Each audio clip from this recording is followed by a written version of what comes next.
Алия, Берік, давай кейін. Шаршап тұрмын. білем, сен қазір тез шаршайсың.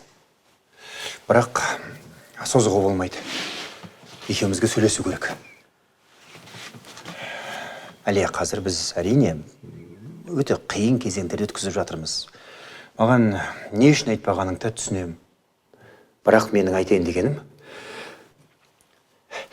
Алия, осыншама уақыттан кейін екеумізден қайтадан балалы болатынымызға мен қуаныштымын. Алия, давай бәрін ұмытып, жаңадан басынан бастайық. Мен бұл балаға үлгілі әке боламын деп уәде беремін. Берік, саған не болды? Қандай бала? Камилаға айтатын тексті маған айтып тұрған сияқтысың. Динарадан кейін мен бала көтере алмайтынымды білесің ба? Тоқта, сонда сен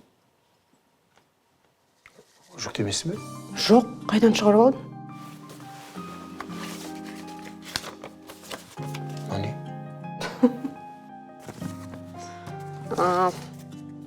Түсінікті. Жоқ, мен жүкті емеспін. Ал мынау ұзақ әңгіме.